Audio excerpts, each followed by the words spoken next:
Hello guys! Hello. This is for Pisces. Pisces. Welcome dito sa aking channel. Kapalaran 888 guys. Alamin natin Pisces kung anong messages para sa'yo. This is for the month of June. This is general reading guys. So, lahat pwedeng makover nito. Pera, relationship, travel, whatever man, mga issue, negative, positive. Tingnan natin.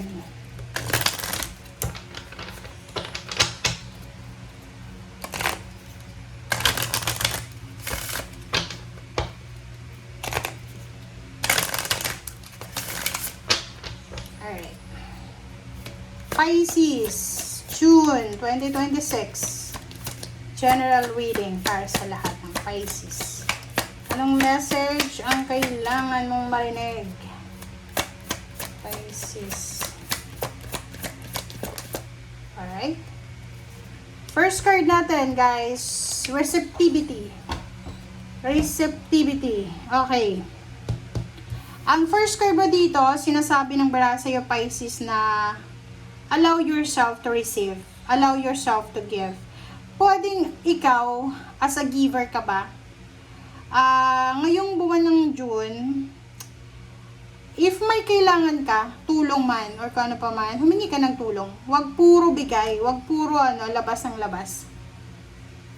Kasi yung yung energy ng Six of Pentacles, kailangan balanse. Hindi puro bigay ka lang, tas wala kang natatanggap. Kailangan, nagbibigay ka, natatanggap ka, nagbibigay ka, ganun. Okay? So, bigyan mo naman yung sarili mo ng kaligayahan, parang ganon. Relationship man yan, trabaho or negosyo, wag puro ikaw ang bigay. Okay? Wag puro ikaw yung magbigay. Kailangan, maging selfish ka din. Okay? Yun yung problema sa inyo eh. Diba? Masyado kayong selfless. Wait lang guys.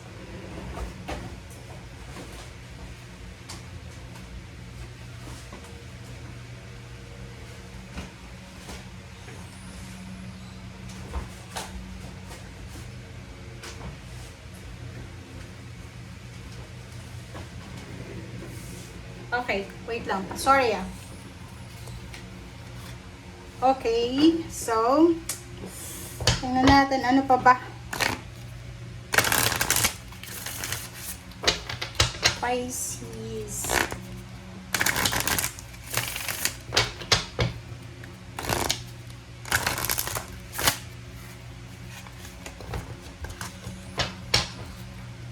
Alright. Okay, starting fresh. Wow! Congratulations, Pisces. Kasi dito sa buwan na to, ng June, kung makikita mo dito, this is peace. Diba? Peaceful ka. Gabi at araw, masaya ka. Ay isang napakagandang pagbabago ang magbo-blossom sa buhay mo. Magsisimula talaga. A wonderful new beginning is blossoming in your life. Starting fresh. So, pwedeng nakikita ko sa'yo dito, Pisces, pwedeng trabaho, pwedeng may bago kang trabaho, bagong negosyo, pwedeng lumipat ka na sa bagong lugar. Basta bago to, mas peaceful ngayon. So, simula ngayong June, mas magiging peaceful ka. Parang feeling at home, feeling at ease, parang gano'n. So, starting fresh. Maraming magsisimula, relationship man, friendship, may mga parang like, basta marami magsisimula sa'yo sa buwan na to. Alright, so wait lang guys. Lobat na naman ako. Bakit ganon? Bakit ganon? Guys, bakit ganon? Wait lang guys Ano ba yan?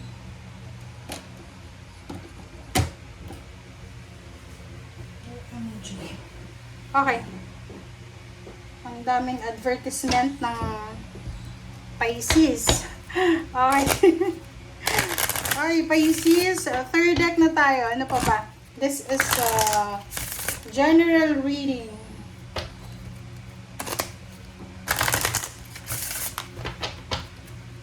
Okay,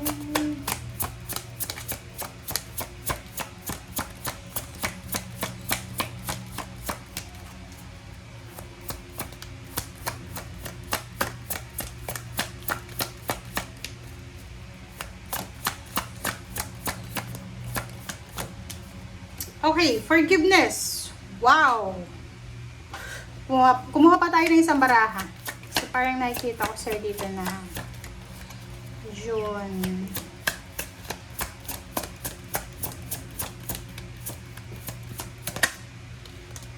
Medicine man or woman.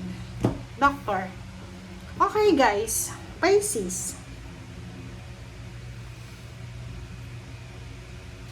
Forgiveness.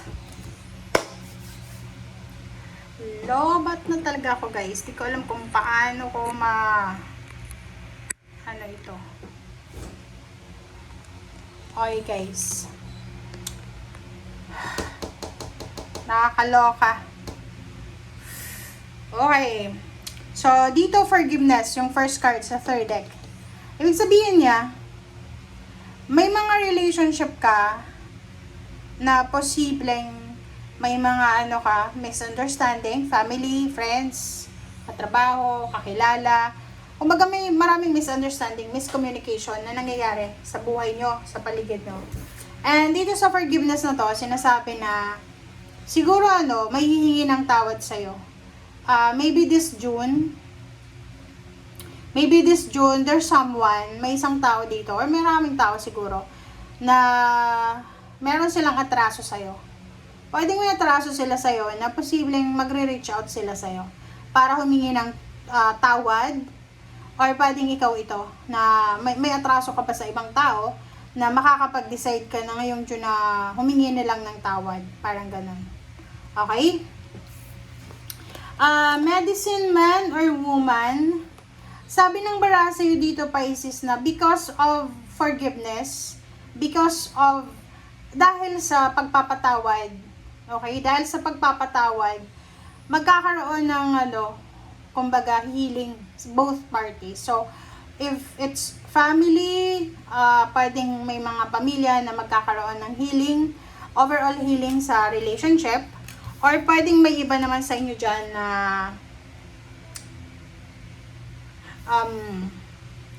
pwedeng yung iba sa inyo dyan ay posibleng gagaling. Okay? Pwedeng gagaling kayo sa kung ano man na sakit nyo. May masakit ba kayo sa katawan nyo or whatever man. Okay? Alright, so let's verify guys. Pasensya na guys Namatay kasi yung yung cellphone ko.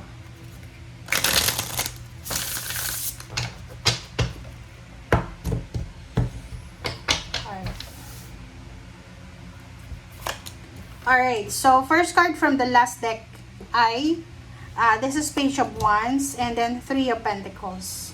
So yung first two cards mo dito, sinasabi ng barahan na there's an incoming. Kaya pala may starting new ka dito kasi may papasok sa buhay mo. May paparating sa'yo. Collaboration, business. Pwedeng ngayong buwan ng Hunyo ay ito yung first month mo sa bago mong company. Bagong career, bagong job, or pwedeng bagong negosyo. Pwedeng magbubukas ka ng negosyo ngayong June. Or posible din na partnership and collaboration. Pwedeng may makikipag-partner sa'yo or meron makikipag-collab sa'yo. Okay, the Hangman and Six of Pentacles and Three of Cups. So, nakikita ko sa'yo dito na ngayong Hunyo, okay, this month of June, ang nakikita ko sa'yo, Pisces, na yung Six of Pentacles dito, yung palagi kang nag-share ng blessings mo. Oh, tingnan mo. Sinasabi, dalawa to, receptivity and Six of Pentacles. So, dalawa siya. Sinasabi ng barahan na ngayong June, medyo maglagay ka ng boundary sa paligid mo regarding sa pera. Huwag masyadong bigay ng bigay. Huwag din masyadong kuha ng kuha. Kumbaga, balance lang dapat. Or, since nakahang siya, sinasabi ng barahan na siguro wag ka munang maglalabas ng maraming pera or wag ka munang magbibigay ngayon na June, parang ganun. Or maglagay ka ng boundaries sa paligid mo. Okay? Kasi parang nakikita ko sa'yo dito na there's a celebration coming, maybe 3 months from now. So, this is June, July, August, September, October, whatever man na. Months yan. Sinasabi ng baraha, may isang napakalaking selebrasyon na kailangan mong paghandaan. So, yun yung dapat na focus mo sa ngayon. So, mag-save ka muna ng pera. Wag muna bigay ng bigay, wag tulong ng tulong, wag pautang ng pautang. Okay? Okay, the Wheel of Fortune and the World card. Wow! Napakalaking mensahe na to guys. Kasi, ang sinasabi ng barahang yan, may pagbabago daw. There's a transformation na posibleng mangyari sa buhay mo na kumpleto. 10-10 kasi siya, it's completion. So, sinasabi ng baraha sa'yo dito na isang isang accomplishment ang posibleng ma-accomplish mo this June. Magbabago yung takbo ng buhay mo. Kaya sinasabi dito na wonderful new beginnings kasi magbabago siya. And the World card, nakikita ko sa'yo na possible na magta-travel ka outside the country kung nasaan ka man sa ngayon. And Queen of Swords, Queen of Wands. So, babae ito. So, kung ikaw ay babaeng Pisces, maybe you will be dealing to, or dealing with the Queen of Swords. So, Libra, Gemini, Aquarius na babae, and fire sign Leo, Aries, Sagittarius. So, kung makikita mo dito, kung may makaaway kayo, ka-misunderstanding na air signs, Gemini, Libra, Aquarius, or fire sign Leo, Aries, Sagittarius, sinasabi ng barahan na posibleng maayos na yan, matapos na magkakaroon na ng pagbabago, kaya may forgiveness na dyan. Okay? Okay, 7 of Cups, the Hierophant, King of Wands, OMG. So, kung makikita mo dito, Pisces, merong isang tao dito, like, pwede siyang fire sign Leo, Aries, Sagittarius, na nangangailangan siya ng tulong mo. Nag-iintay siya. So, ngayong June, sinasabi ng barahan na may tao dito, may mga tao dito na nag-aantay ng tulong mo. O, diba? Parang nag-aantay sila kung kailan mo sila maaalala, parang ganon.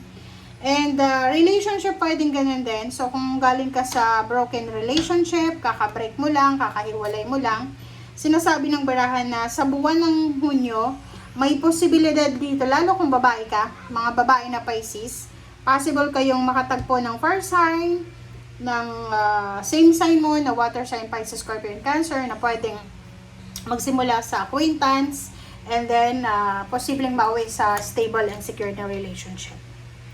Okay, 8 of Pentacles, Page of Swords, okay, 2 of Swords, OMG.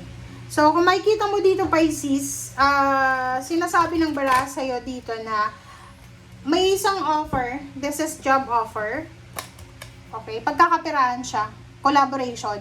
Pwedeng halimbawa to sa business, may business ka na, tapos may nag-offer sa'yo na pwede mo bang itinda to, o isabay mo to sa business mo. So, sinasabi ng barahan na isang balita na pwedeng mapagkukunan mo ng pera, ang posibleng darating sa'yo. Ang problema lang dito is, hindi ka magdidesisyon dito. Parang i-reject mo siya kasi natatakot ka na baka ma-disappoint ka. Parang ganun. So, medyo may fear ka dito. Okay? So, ano ba yan na business na yan? Ano bang trabahong yan? Kasi itong trabahong to, like may nag-offer sa'yo ng trabaho, may nag-offer sa'yo ng source of income, nagdadalawang isip ka kasi takot ka. Harapin mo yan, okay? Harapin mo yan, walang masama sa pagtatry, okay? Bago mo yan i-reject, kung ano man na offer na yan, subukan mo muna, okay? Thank you guys for watching, and see you again, bye! Wait lang, guys.